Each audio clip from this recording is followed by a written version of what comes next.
Welcome to this quick start video guide for the use of the ExLRT from MK Test Systems. In this short video, we will review the basics such as battery installation and charging, attachment of the cables for the loop clamps and the joint probes, and the most commonly used modes of operation.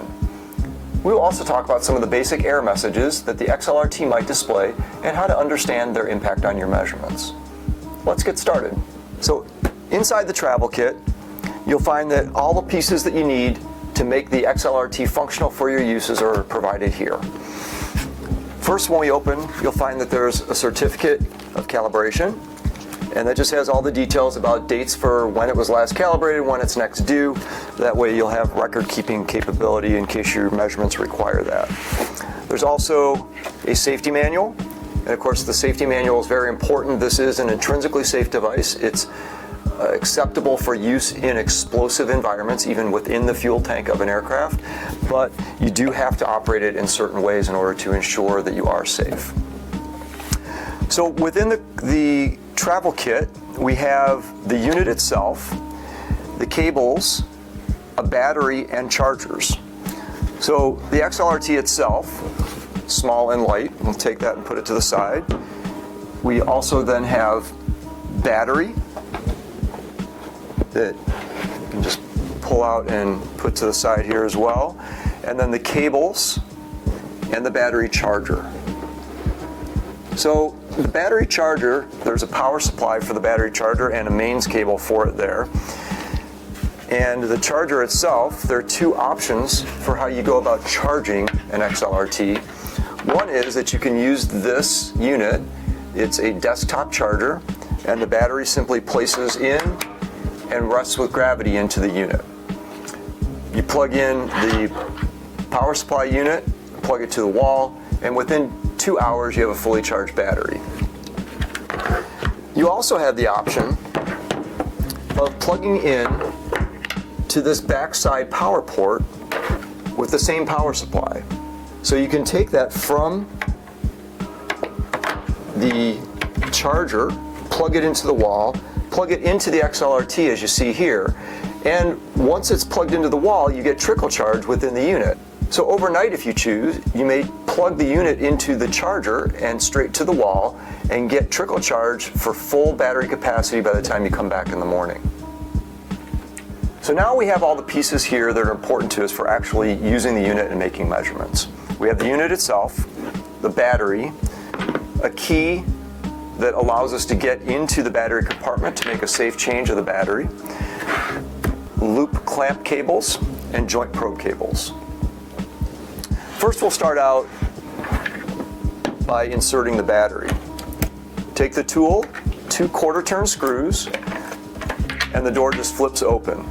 It is important to note that this is a locking tab that locks the battery into place. And in order for the door to close, it must be in the locked position. However, in the locked position, the battery cannot be fully inserted. So you have to, before you insert a battery the first time, you must pull the lever to that side where it's shown unlocked, insert the battery, and then slide to the right. The battery is now flush, and you can close the unit. Now, if you attempt to close the unit without a battery in place and without the tab in the locked position, you'll see that I can't really close that door all the way. It won't close, and you have to actually force it to engage the screws. So please don't do that, because you'll just end up damaging the back door of the unit. Always make sure that even if you are going to not have a battery in it and you need to close it, then you can see it closes just fine. But for our purposes, we're going to go ahead and install a battery. But in order to do so, you do have to unlock, battery in, lock, and then a simple turn of those same quarter-turn screws. The battery change is a process that should be done only in safe environments. You cannot do it in the environments where there is a risk of explosive gases, jet fuel, and things like that being present. Once we have the battery in place, you can turn the unit on, and that actually happens just with a natural fall of your hand over the top of the unit. And when you do that, you'll find that there's a power button here. See right there. power button is very easy to find if your hand just falls over the back side of the unit, so that then as your finger touches that button, you depress it and release it, and the unit will power up. It goes through a power up sequence, ensures the calibration is valid, and comes to this screen saying manual continuous. That's the normal mode that it will start on. If we take a look quickly at some of the icons on the screen, you'll notice that we have configurations that automatically bring it into the averaging mode with triggering on. So that's the averaging of the sine wave with the line through it and the T for triggering. Configuration 1 is the first and primary configuration that this unit has in it, and that's the one it will default to. Yours may default to a different configuration, but just so it has that triggering and the sine wave on there, that's what you really need to be sure of.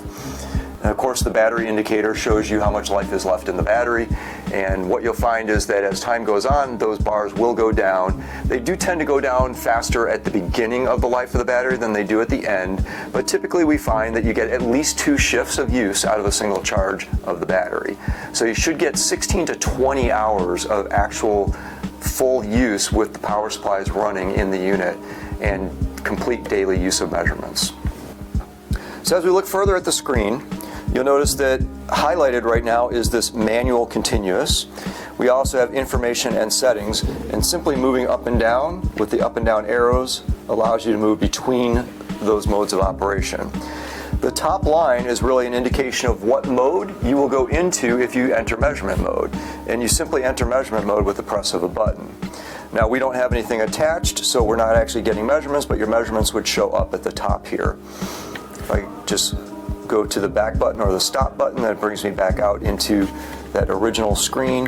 If I go down and look at information and select that, you can see I can see information about the ExLRT unit. That'll include serial numbers and model numbers and things like that. All the information about the unit itself. If I go down to the cables, it'll tell me what cables I have installed, which at this point I don't have any, but if I do have any installed, it'll show me the part number and the serial number and the firmware number that's in each of the individual cables.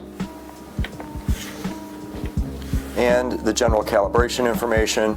It tells you when it was last calibrated, when you'll get a warning that the calibration is about to expire, and then an actual date showing you when the calibration is due. So let's go ahead and attach some cables and make some measurements. You can make measurements of loops without joint cables attached, but you cannot make joint measurements without a loop cable attached, because the loop must be established as part of the measurement for a joint. So I'll start out with the loop cables here, and you can see that there is polarity and keyway associated with this connector, and all you do is find the top of it, rotate it down, and I find that this is better as a two-hand operation. If you hold it steady with one hand and spin it with the other, you hear that click and you know that it's attached and in place. I'll do the same with the joint cables. Again, there is a pattern and shape associated with this cable, and the top of what I call the Christmas tree goes toward the front of the unit. And again, hold it steadily down with one hand and just tighten it with the other, and it'll go on very easily. One of the nice features about the unit is that there's a test fixture built into it. This allows you to confirm the operation of the unit and make valid measurements without any unit under test, no aircraft, no plane, no ship, no rail car to test. And all you have to do is take the clamps for both the sense and the drive couplers, place them on the handle, and with the selection for manual continuous being selected, just press the play button, which puts it into measurement mode. Now you'll notice here that I've got an amber light, and that amber light is steady. And that steady amber light is telling me that I have a measurement that is active and valid. And you'll notice that I have 9.63 milliohms on the display. You'll also notice that I have the blinking green light, and the blinking green light is an indication that the device is ready to take another measurement. It's blinking over the joint side, so it's ready to take a joint measurement, and we have joints built right into the test fixture as well. And if I just probe those, you'll notice that I come up with an amber LED and 8.05 milliohms. And again, if I move to different joints that are on the test fixture, amber LED and 0.21 milliohms. It's that fast, it's that easy to turn it on, hook it up, and take some quick measurements. Let's talk a little bit more about the display and what else you see in the display. You'll notice that the unit shows in nice big numbers the loop and the joint measurement, of course the time of day when that measurement's being made, and you'll see that this infinity icon means that it's in that continuous mode where it's constantly taking measurements. It says right now that there are no probes connected to the UUT. The UUT means unit under test. So there is nothing attached with the joint probes to the unit under test. We are, however, taking measurements with the clamps. And you notice if I open, I go back to a blinking red light telling me that the drive coupler is open, so I have errors in the display that are showing me. When I close it, it immediately comes back and shows me what the latest, the lowest, and the highest have been in terms of measurements since I started taking measurements by closing it again. So opening it pauses and then closing it reinitializes the actual measurement. You'll also notice that you're seeing the latest variations and the high-low variations, and those are used for trigger evaluation. So the trigger is set in order to mimic the normal Boeing requirements. If the measurements ever exceed more than 5% higher or lower than the original measurement that was taken when you first enter the measurement mode, then that's supposed to trigger you with the information of an unstable loop. And then you need to restart and reestablish that loop measurement. So we are using those numbers to calculate that 5%, and then it's always showing you the latest, the lowest, and the highest that we've measured in that measurement cycle. You'll also see at the bottom where it says J latest, the latest joint measurement that was made was 0.21 milliohms that we had from before. And if I go ahead and probe again, then what we'll find is a different value.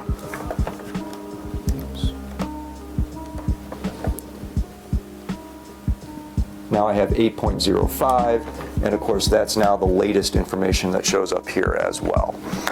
If I do open and close, notice it completely resets the display. It doesn't have a new latched joint measurement, so we're just showing dashes now for the joint measurement. The ExLRT has several measurement modes. The continuous measurement mode is the one defined by Boeing for most measurements that need to be made, and that's the one that also has the trigger percentages of 5% plus or minus on the original measurement. However, if you are trying to use the tool for debugging a measurement that isn't quite right and you can't understand why, you can use single shot mode or the straight current mode as well. With the measurement setting highlighted, if you press the enter key, you then get into the point where you can choose to change continuous, single shot, and straight current. If we hit enter, then you automatically go into the measurement of continuous. If you move down to single shot and hit enter, now we really will take only one measurement at the press of the button on the inline controller for the loop or the touch of the joints to the unit under test. So if we go back out and we move down to the last selection, it's straight current. So sometimes straight current on a circuit can cause measurement inaccuracies, and this allows you to take a look at what the straight currents might be. And here you can see they're very low numbers that are just kind of bouncing around. The 200 hertz current, which is the frequency at which the measurement is made, is very low, and the total overall straight current is also less than a milliamp. So in this particular case, we don't have any straight current, so we're really seeing almost nothing show up on the display. That's what we would expect. So the ExLRT is different than some of the traditional older generation tools that you might be familiar with for making loop and joint measurements. With most of those big, heavy tools, they're required to go into loop mode, into joint mode. In joint mode, you have to establish a loop for reference and then get your joint measurement. In the ExLRT, because everything can be done so consistently and quickly, what we're doing is we're actually leaving the tool in measurement mode. all measurements of all types, loop and joint at the same time at all times. You enter measurement mode, and now all measurements are happening constantly. Loop measurements happening and changing as you go just by opening and closing the couplers. And then of course joint measurements, once loops are established, can be made at any point as well.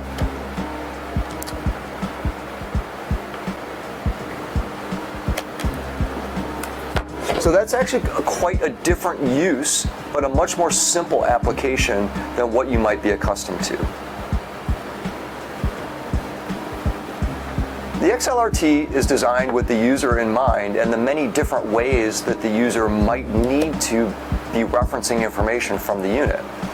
So of course you can use it sitting on a table or a bench like this. You can have it on a work rack with you. You could actually have it sitting up on some part of the structure that you're testing. But you can also turn it on its back, and this allows you to look down on the unit in case you need to have it on a floor near your feet or below you if you're up on a ladder. This allows you to look down on the unit and get a great look at the display. One of the other really neat features of the unit is that we have this connector here that is actually for a belt clip.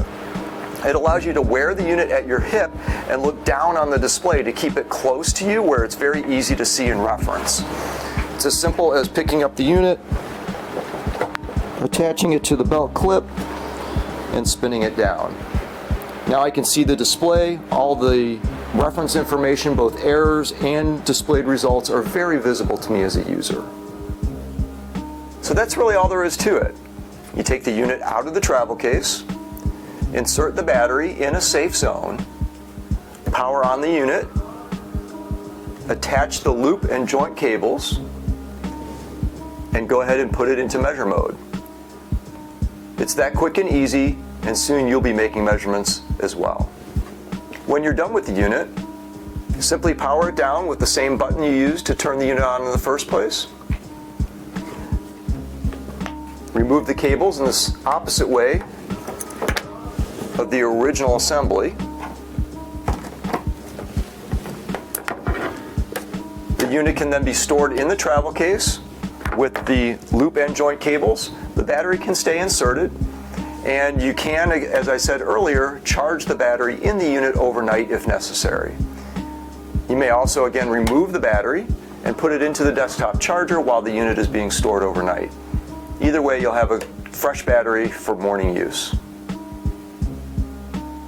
If you have any questions about how to use the ExLRT and how to make the most of it, then please feel free to contact us at www.mktest.com or at any one of our service centers in North America, the United Kingdom, or Hong Kong.